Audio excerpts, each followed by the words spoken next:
بسم اللہ الرحمن الرحیم۔ گزشتہ کئی روز سے میں اپنی این جی او جو ہے health education and literacy programme مخفف ہے ہیلتھ، اس کے بارے میں بتا رہا ہوں۔ ایک دن ہم نے ہیلتھ پہ بات کی تھی، ایک دن ووکیشنل انسٹیٹیوٹ پہ بات کی تھی، آج ہم بات کرتے ہیں ایجوکیشن پر۔ یہ تین شعبہ جات ہم نے سلیکٹ کیے تھے اپنی این جی او کے لیے، ایک ہیلتھ، دوسرا ایجوکیشن، تیسرا ووکیشنل۔ نام ہم نے اس کا رکھا health education and literacy programme. تو اس میں اللہ کے فضل و کرم سے گزشتہ 25-26 سال سے کام ہو رہا ہے۔ 1997 میں یہ ہیلتھ این جی او جو ہے یہ مرد وجود میں آئی تھی، اور اس وقت سے لے کر تین شعبہ جات میں یہ پوری تندہی سے کام کر رہی ہے۔ ایکچولی ہوا یوں تھا کہ میں تو ملازمت میں کرتا تھا، یہ سی ڈی سی کمشنر وغیرہ، یہ میری لائن ہے۔ تو جب میں ریٹائرمنٹ کے قریب پہنچا تو میرے شہر شرک پور شریف کے لوگوں کی دلچسپی یہ تھی کہ میں سیاست میں آؤں، چونکہ میرا چھوٹا بھائی حقیقی جو اللہ کے پاس چلا گیا ہوا، فوت ہو گیا ہوا، وہ ساری عمر ہی تقریباً وہ چیئرمین میونسپل کمیٹی رہا۔ اب لوگوں کا خیال تھا کہ آپ بھی ایم پی ایم این اے یا ناظم شاظم اسی قسم۔ تو میں نے ان سے معذرت کر لی اور زیادہ دلچسپی نہیں دکھائی کہ ایسا کریں کہ ساری دنیا میں ہیلتھ اور ایجوکیشن میں کام ہو رہا ہے، اگر آپ واقعی کوئی انسانیت کی بھلائی چاہتے ہیں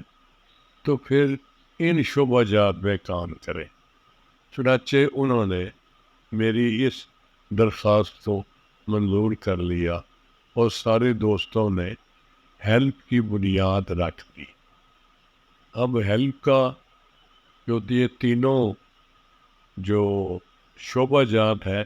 یہ شرک پور شریف میں واقع ہے، اور ہیڈ آفس اس کا میرا دفتر ہے جہاں اس وقت میں بیٹھا ہوں، یہ ہے 2 مزنگ روڈ پہ،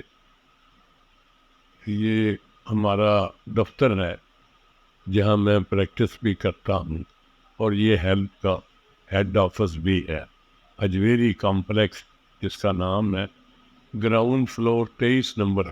کمرے میں یہ واقع ہے۔ تو جب میں نے یہ ارادہ کر لیا کہ اب ہم نے کام کرنا ہے انسانیت کی فلاح و بہبود کے لیے، تو میں نے دوستوں کے ساتھ صبح سیر پہ جایا کرتے جناب باغ میں، بڑے دوستوں سے مشورے، ایک قسم کی ریسرچ کی۔ ٹاپک تھا پاکستان کا مسئلہ نمبر 1 کیا ہے۔ کنسنسس واز کہ یہ جہالت ہے۔ چنانچہ میں نے کہا سب سے زیادہ مجھ پر حق جو ہے وہ میرے شہر کے لوگوں کا ہے، جس کا نام شرک پور شریف ہے۔ تو میں نے کہا میں وہاں ایجوکیشن، ہیلتھ اور یہ اسکل ورک جو ہوتا ہے ووکیشنل، اس میں کام کروں۔ چنانچہ اس این جی او کی بنیاد رکھ دی اور یہ اسکول کھول دیا، health grammar school. Grammar school جو ہے یہ پہلی جماعت سے کے جی سے لے کر میٹرک تک ہے۔ اس میں ہر وقت 300 سے لے کر 500 تک بچے ہوتے ہیں جو وہاں پڑھائی کرتے ہیں۔ ہم نے شروع میں بالکل ہی فری رکھا تھا، سب کچھ فری، ٹیوشن فی بھی نہیں لیتے، ایڈمیشن فی بھی نہیں لیتے، اور بلکہ اپنے پاس سے یونیفارم دیتے رہے، اور خدا آپ کا بھلا کرے ان کو اسکالرشپ بھی ڈیزرونگ بچوں کو اپنے پاس سے دے کر، تو کوئی چارجز نہیں کرتے تھے، کتابیں بھی فری دیتے تھے۔ تو تھوڑا سا پرابلم آیا کہ لوگوں نے سمجھا کہ جی کہنا شروع کر دیا کہ یہ خیراتی اسکول ہے، اس میں سب غریب بچے پڑھتے ہیں۔ اب ہم نے، یہ بات تو درست ہے کہ ہم نے ہماری پرائرٹی غریب، مطلب ہے یتیم بچے جن کے ماں باپ نہ ہوں، اور وہ بچے جو بے آسرا بے سہارا ہوں۔ میں نے ایک دفعہ اپنی ایڈمنسٹر جو تھی اسے کہا جی کہ آپ نے اتنے سارے بچے یہ داخل کر لیے ہیں تو خرچے کس طرح چلیں گے؟ ہم نے تو کبھی کسی گورنمنٹ یا سیمی گورنمنٹ کے ادارے سے کوئی پیسہ وصول نہیں کیا، ہم تو اپنے جو دوست ہیں ڈونرز وہی پیسے دیتے ہیں، اور وہ اللہ کے بڑے نیک بندے ہیں، ہمارے عزیز ہیں، رشتہ دار ہیں، دوست ہیں، بھائی ہیں، وہ یہ ماہوار پیسے دیتے ہیں، مطلب پیورلی سیلف ہیلپ بیسس پہ وہ چل رہا ہے۔ تو اس نے ایڈمنسٹریٹر نے کہا جناب یہ بات ہے کہ اگر یہ اسکول نہ ہو ہمارے والا تو یہ بچے پڑھ نہیں سکیں گے، ان کو کوئی پڑھانے والا نہیں، اس طرح جس طرح ہم کرتے ہیں اس سارے ایریے میں اس طرح کوئی نہیں کرتا۔ چنانچہ پھر ہم نے یہ کر دیا، بعض لوگوں کا گلہ تھا کہ جی بعض لوگ ڈیزرو نہیں کرتے، اب ان کو بھی یہ رعایتیں دیے جا رہے ہیں، تو ادھر دوسروں کا حق مارا جا رہا ہے یا ضائع ہو رہا ہے۔ چنانچہ اب ہم بڑا سوچ سمجھ کے لوگوں کی مرضی سے یہ کہا کہ یتیم بچے فری، جن کی ماں بھی نہ ہو وہ بھی فری، اور جو نہیں دے سکتے، جو اس قابل نہیں کہ کوئی خرچہ بھی برداشت کر سکے، اس کے ہم فری پڑھائیں گے، اور سارے اخراجات بھی ہم اپنے پلے سے دیں گے۔ چنانچہ اب جو یہ اسکول ہے اس میں سے ہزاروں بچے پڑھ کے فارغ ہو کے تو ہائر کلاسز میں گئے ہیں، اور اس وقت ہمارے اسکول کے بالکل ساتھ ہی واقع ہے ایک گھر جس کی 3 بچیاں جو ہیں یہ کے بعد دیگرے ہمارے اسکول سے پڑھ کے تو وہ ڈاکٹر بن گئی ہیں، میڈیکل بھی انہوں نے کیا ہے، اور اتفاق ایسا ہے یا اس نے اتفاق ہے کہ تینوں بہنیں اس وقت مختلف ہاسپٹلز میں لاہور میں ملازمت کے فرائض سر انجام دے رہی ہے۔ میرے لیے یہ بڑی خوشی کی بات ہے کہ ہمارے اسکول سے پڑھ کے بچیاں اور بچے ملک سے باہر بھی گئے ہیں اور بڑے بڑے عہدوں پہ کام کر رہے ہیں۔ وہ بچے یاد کرتے ہیں جب کبھی آئے شرک پور شریف تو وہ کوشش کرتے ہیں مجھے ملنے کی، اور اس بات سے بڑا خوشی کا اس طرح اظہار کرتے ہیں کہ جناب اسی تھوڑے اسکولوں پڑھے سا، ماں باپ ساڈے اس قابل نہیں سن کہ وہ سانو پڑھا سکتے، اسی بڑے مشکور ہاں تھوڑے کہ تسی مہربانی کیتی، سانو موقع دیتا، سانو پڑھایا بھی میٹرک تک۔ اور پھر میں نے ہمیشہ یہ کوشش کی ہے کہ یہ بات نہ ہو کہ یہ چونکہ اسکول فری ہے اس لیے یہاں پڑھائی اچھی نہیں ہوتی۔ پڑھائی میں بھی ہم نے اپنا نام پیدا کیا ہے۔ وہ کس طرح کہ 8ویں جماعت اور 5ویں جماعت اس میں نا پرانا سٹائل ہے کہ ورنیکولر، ہمارے وقت میں جب ہم لوگ اسٹوڈنٹ ہوتے تھے تو ورنیکولر کا امتحان اسے کہتے تھے۔ اب یہ بورڈ لیتا، اب تو بند کر دیا ہے، بورڈ جو ہے intermediate secondary board of education ہر جگہ کے، وہ 5ویں کلاس کے بچوں کا اور 8ویں کلاس کے بچوں کا ٹیسٹ لیتے ہیں، امتحان لیتے ہیں، اور یہ کوئی اپنی بڑائی بیان کرنے والی نہیں، حقیقت ہے کہ شرف اور شریف کے اندر اور باہر جتنے بھی پرائیویٹ سکول ہیں، کسی سکول نے آج تک یہ جو میں امتحانات کا ذکر کر رہا ہوں 5ویں اور 8ویں جماعت کا، کبھی کسی نے کوئی بچہ نہیں بھیجا اس سکول میں. اور اتفاق یوں سمجھیے کہ ہم نے ہمیشہ تمام بچے بھیجے ہیں، پوری کلاس ہی بعض دفعہ بھیج دیتے ہیں، 5ویں کے بھی اور 8ویں کے بھی. اور اللہ کے فضل و کرم سے کوئی بچہ فرسٹ کلاس سے کم نہیں نمبر لیتا، بلکہ ایسے بھی ہیں جن کو وظیفہ ملا، اس سٹینڈرڈ تک بچے پہنچے جن کو وظیفہ ملا. تو اگر باقی اسکول جو ہوں ہیں جو اگر وہ اس قابل ہو تو وہ بھی بچے بھیجیں. اب وہ بلکہ مزے کی بات یہاں یہ بھی ذکر کر دوں کہ میں اکثر اس بات پہ اپنے ٹیچنگ سٹاف سے بڑی بحث کرتا ہوں کہ بھئی آپ تحریری اور تقریری مقابلے رکھیں تاکہ پتہ چلے کہ ہمارا سکول کہاں کھڑا ہے اور باقی سکول کیسے ہیں. تو وہ اکثر کہتے ہیں جی آپ رکھ کے دیکھ لیں، ایک دفعہ رکھا تھا، دوسری دفعہ بھی رکھا، تو باقی سکول اس میں حصہ نہیں لیتے. میں نے ذاتی طور پہ یہ انتظام کیا کہ جو ججز بناتے ہیں منصفین، وہ بھی دوسرے سکولوں کے یا کم از کم ہمارے سکول کے نہیں ہوتے تھے، تو ان سے کرواتے تھے فیصلہ، فرسٹ کون ہے، سیکنڈ کون ہے، تھرڈ. پرانے دور سے چلا آ رہا ہے 3,000 روپیہ فرسٹ والے کو، 2,000 روپیہ سیکنڈ والے کو، اور 1,000 روپیہ جو تھرڈ آئے بچہ اس کو. اچھا، اس بات پہ بھی میں بڑا جھگڑا کرتا رہا ہوں کہ جی یہ باقی اسکولوں والے کیا کرتے ہیں. انہوں نے کہا جی باقی اسکولوں والے یہ کرتے ہیں چند ایک کہ جی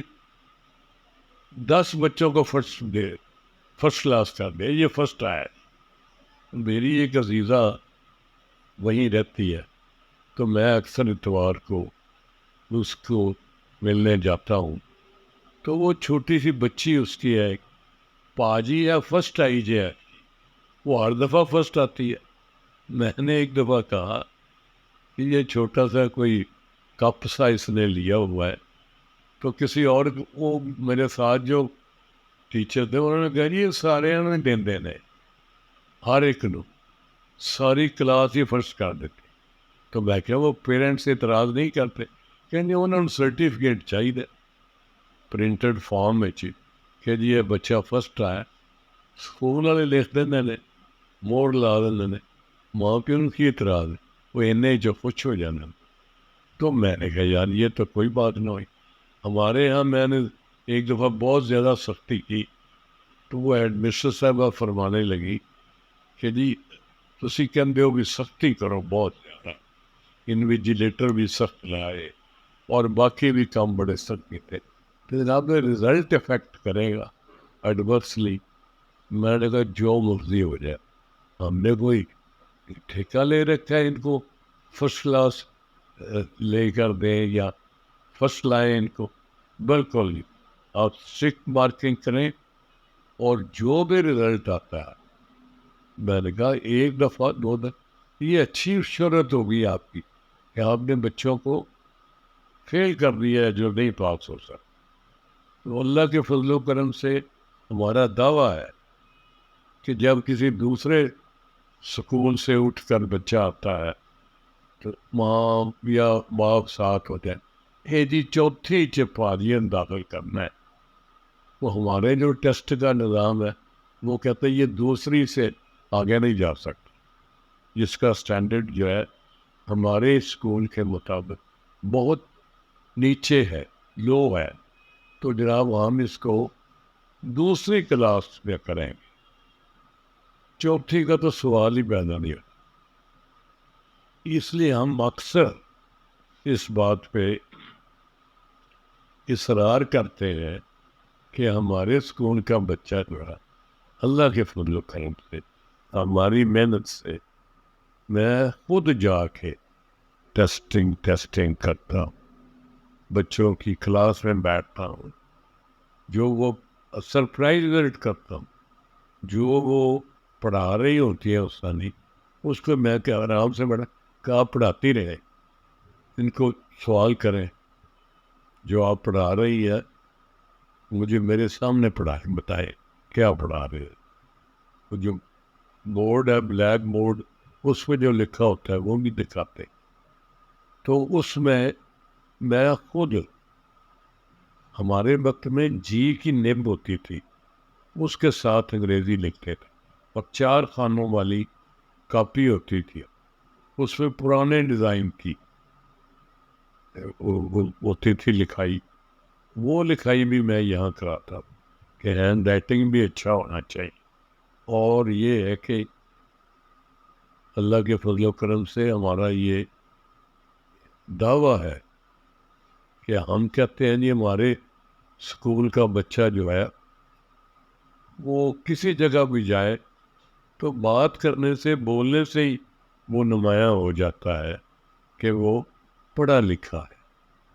ایسے کوئی رعایتی نمبر لے کر پاس نہیں۔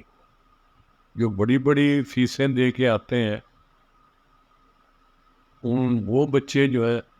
وہ ہمارے بچوں کی نسبت بہت کم تر ہوتے ہیں۔ تو یہ ہے کہ 25 سال سے یہ سلسلہ جاری ہے، بڑی خاصی تعداد جو ہے ہمارے اسکول کی وہ پڑھ کے فارغ ہوئی ہے وہاں سے، اور اللہ تعالیٰ ہمارے ڈونرز کو توفیق دے اور وہ بدستور اس پر کام کرتے رہے۔ اسکول کی بلڈنگ جو ہے اس کا بھی ذکر کر دوں، پہلے ہم تینوں اپنے ادارے رینٹڈ بلڈنگ سے شروع کیا، پھر جب وہ مالکان جو ہے مکانوں کے وہ ہمیں تنگ کرنے لگے، بلیک میلنگ کرنی، آج ٹوٹ گئی ہے جی، آج بچیاں نیا کر دیتا ہے، اینا نقصان ساڈا پرو، میں نے تنگ آ کے میرا اپنا جو ہوائی گھر ہے وہاں مونگا نشیمن، وہ میں نے ہیلپ کو دے دیا۔ وہ ہے تو تھوڑے رقبے میں لیکن 4-5 مرلے، لیکن وہ ہے 4 منزلہ، اس میں 18-20 کمرے ہیں، تو ہم وہاں لے گئے جس میں یہ تینوں جو شعبہ جات ہیں یہ لوکیٹ ہو گئے، پورے آ گئے۔ اس میں بھی ہم نے پھر وہ کئی سال آ کے ہماری اپنی بلڈنگ بن گئی، ہم نے جگہ خریدی تھی، اور اس جگہ پہ پہلے آدھی پہ 4 کروڑ روپیہ لگا اور بلڈنگ بنی۔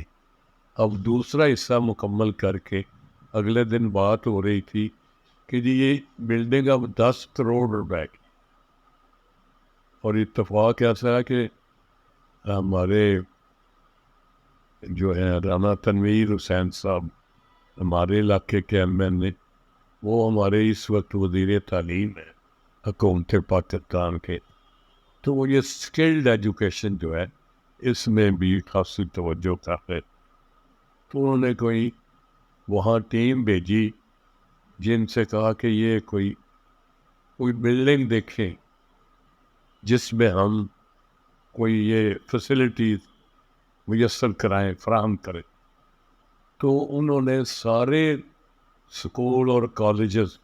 کی بلڈنگ دیکھی، تو انہوں نے جا کے رپورٹ کی کہ جی یہ جو ہیلپ کی بلڈنگ ہے دس از دی بیسٹ بلڈنگ، ہمارے تمام مقاصد جو ہیں وہ پورے ہو جاتے ہیں، نئی بنی ہے اور تعمیر بھی شاندار ہے، وہ ہوادار کمرے ہیں اور بہت اچھی لوکیشن۔ تو اب ہم وی آر لوکنگ فارورڈ کہ کوئی وہ ان سے ہماری بات چیت ہو جائے اور مزید ہم اس بلڈنگ میں اسکلڈ پروگرام جو ہے اس کو متعارف کرا سکیں۔ سب سامعین اور ناظرین سے استدعا ہے، میری گزارش ہے کہ ہیلپ کے حق میں دعا کریں، اللہ تعالیٰ اس کو اسی طرح اس کو چلاتا رہے، بلکہ اس میں اور زیادہ تیزی ہے۔ ہم تعلیم کے علاوہ ہیلتھ اور